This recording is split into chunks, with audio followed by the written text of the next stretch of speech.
Hello everyone, 8024 লাইভে তোমাদের সবাইকে স্বাগত। আমি কৌশিক তোমাদের সাথে আছি। তো দেখো, আজকে যে টপিকটা নিয়ে আলোচনা করব সেটা মেনলি দুটো সাবজেক্ট নিয়ে আলোচনা করব। একটা হচ্ছে ভূগোল আর একটা হচ্ছে সংস্কৃত। তো এই দুটো সাবজেক্ট নিয়ে মেনলি আজকে কম্পেয়ার করব, কোন সাবজেক্ট নিলে কেমন ধরনের জব পাওয়া যায়, কোন সাবজেক্ট নিয়ে গভর্নমেন্ট জবের ক্ষেত্রে তুমি একটু হলেও এগিয়ে থাকবে, কোন সাবজেক্টটা তোমার ক্ষেত্রে ভালো হবে। তো এই নিয়ে কিন্তু ইন ডিটেলস আজকের ভিডিওটাতে আলোচনা করা হবে। তার আগে রিকোয়েস্ট করব, তুমি যদি আমার চ্যানেলে নতুন হয়ে থাকো তো চ্যানেলটাকে অবশ্যই সাবস্ক্রাইব করে রাখো। তো চলো বেশি দেরি না করে শুরু করা যাক।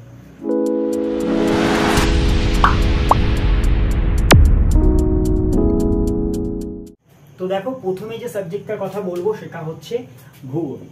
ভূগোল কি? দেখো, ভূগোল কি এটা বলার অপেক্ষা রাখে না, কারণ ক্লাস 6 থেকে তুমি ভূগোল সম্পর্কে জানো। কারণ ভূগোল কি নিয়ে আলোচনা করে? ভূগোল বিভিন্ন পাহাড় পর্বত নদী নালা, আমাদের যে পলিটিক্যাল ম্যাপ আছে, ভূগোল মানেই কিন্তু ম্যাপ দেখে দেখে পড়তে হয়। তো এইসব নিয়ে কিন্তু ভূগোল আলোচনা করে।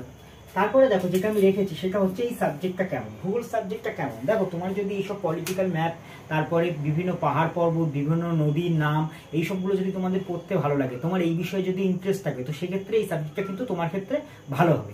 তারপরে দেখো, সংস্কৃতর ক্ষেত্রে আমি কি বলেছি, সংস্কৃত কি? সংস্কৃত ক্লাস 7 থেকে তোমাদের সংস্কৃত থাকে, ক্লাস 7 8। সংস্কৃত কিন্তু একটা ভাষা, এবং বিভিন্ন বৈদিক, বিভিন্ন মুনি ঋষিদের বিভিন্ন গল্প কিন্তু এই সংস্কৃত ভাষায় থাকে, সংস্কৃত ভাষায় সেগুলো থাকে। অনেকে এই সাবজেক্টের এই ভাষাটা অনেকে বুঝতে পারে, তো তাদের ক্ষেত্রে কিন্তু অনেকটা বেকার হয়। অনেকে এইগুলো বুঝতে পারে না, তো তাদের ক্ষেত্রে সেটা প্রবলেম হয়ে দাঁড়ায়। তো সংস্কৃত মেনলি এইসব বিষয় নিয়ে আলোচনা করে। তো সংস্কৃতর বিভিন্ন মুনি ঋষিদের বিভিন্ন পুরোনো দিনের এইসব ঘটনা যদি তোমার সংস্কৃত ভাষায় পড়তে ভালো লাগে, এইসবগুলো জানতে ভালো লাগে, সেক্ষেত্রে কিন্তু সংস্কৃত সাবজেক্টটা তোমার ক্ষেত্রে ভালো হবে। ঠিক আছে? তারপরে দেখো, দ্বিতীয় পয়েন্টটা যেটা রেখেছি আমি, যে ভূগোল নিয়ে পড়লে তোমাদের কেমন জব পাওয়া যায়। তো ভূগোল নিয়ে যদি তুমি পড়াশোনা করে থাকো, সেক্ষেত্রে তুমি এনভায়রনমেন্টাল কনসালটেন্ট হিসেবে কিন্তু তুমি জব পেতে পারো। তারপরে দেখো, তুমি ট্যুরিজম অফিসার হিসেবে কিন্তু জব পেতে পারো। তারপরে দেখো, তুমি ডেমোগ্রাফার হিসেবে কিন্তু জব পেতে পারো। তারপরে তুমি হাইড্রোলজিস্ট হিসেবে কিন্তু তুমি জব পেতে পারো। তো এই ধরনের জব সম্পর্কে যদি তুমি ইন ডিটেলস জানতে চাও, কমেন্ট বক্সে কমেন্ট করো। আমি চেষ্টা করবো প্রত্যেকটা নিয়ে কিন্তু সেপারেট ভিডিও বানিয়ে দেওয়ার আমি চেষ্টা করবো। ঠিক আছে?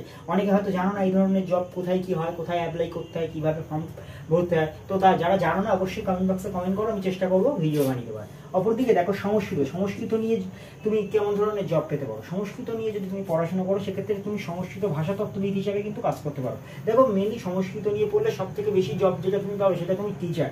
তুমি বিএড কমপ্লিট করে তুমি কলেজে স্কুলে পড়াতে পারো। এছাড়া পিএইচডি করে কিন্তু তুমি এমএ পিএইচডি করে কিন্তু কলেজে পড়াতে পারো। তো সংস্কৃত নিয়ে পড়লে যে প্রধান যে অপশন জবের ক্ষেত্রে, সেটা হচ্ছে টিচার। এর বাইরে কিন্তু সেই ধরনের সেরকম ভালো জব পাওয়া যায় না।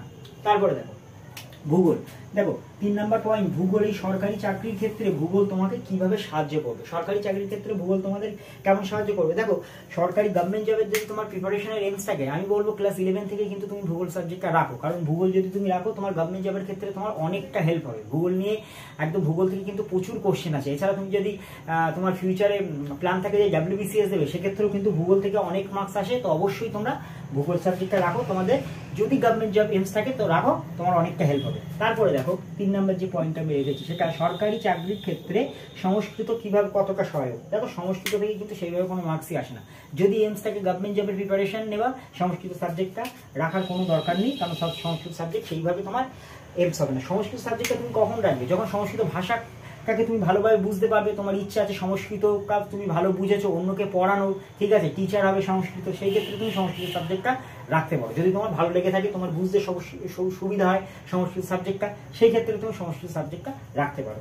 তারপরে 4 নাম্বার যে পয়েন্টটা রেখেছি, ভালো না খারাপ। দেখো, ভালো না খারাপ এটা সম্পূর্ণ ডিপেন্ড করছে তোমার উপরে। ঠিক আছে? তুমি তো ক্লাস 6 থেকে ভূগোল পড়ছো, যেহেতু ভূগোল ভালো না খারাপ এটা আমি বলছি, তো 6 থেকে তুমি ভূগোল পড়ছো, তো বিভিন্ন পাহাড় নদ নদী এই ধরনের যে পড়া, সেটা যদি তোমার ভালো লেগে থাকে, এই বিষয়ে তোমার যদি জানার আরো আগ্রহ হয়ে থাকে, তো সেক্ষেত্রে এই সাবজেক্টটা তোমার ক্ষেত্রে ভালো হবে। কিন্তু অনেকের এই ম্যাপ থাকে ভূগোলে, তারা বুঝতে পারে না, নদী পাহাড় পর্বত কিছু বুঝতে পারে না, তো তাদের ক্ষেত্রে কিন্তু এই সাবজেক্ট অতটা ভালো হয় না। তারপরে দেখো, সংস্কৃতের ক্ষেত্রেও আমি সেম একই কথা বলবো, ভালো না খারাপ সম্পূর্ণ ডিপেন্ড করছে তোমার উপরে। কারণ সংস্কৃত ভাষা যাদের ভালো লাগে, সংস্কৃত নিজে ভালোভাবে পড়ে অপরকে পড়াতে বা বোঝাতে যাদের ভালোবাসে, এবং টিচার হওয়ার স্বপ্ন রাখে সংস্কৃত নিয়ে পড়ে, তো সেক্ষেত্রে তাদের ক্ষেত্রে ভালো। যারা এই ধরনের সংস্কৃত সাবজেক্টটা ভালো লাগে না, সংস্কৃত ভাষা বুঝতে পারে না, তো তাদের ক্ষেত্রে খারাপ। তো ভালো না খারাপ সম্পূর্ণ ডিপেন্ড করছে তোমার উপরে।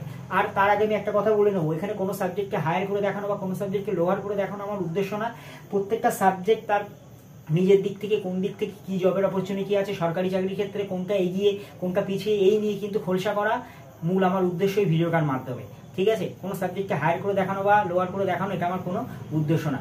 আমি যতটা পেরেছি দুটো সাবজেক্টের ভিতরে কম্পেয়ার করে তোমাদের বোঝানোর চেষ্টা করলাম। তবু যদি তোমাদের কোনো জায়গায় কোনো কিছু বুঝতে অসুবিধা হয় বা যদি কোনো কোশ্চেন থাকে কমেন্ট বক্সে অবশ্যই কমেন্ট করে আমাকে জানাতে পারো। সো থ্যাংক ইউ ভিডিওটা সম্পূর্ণ দেখার জন্য।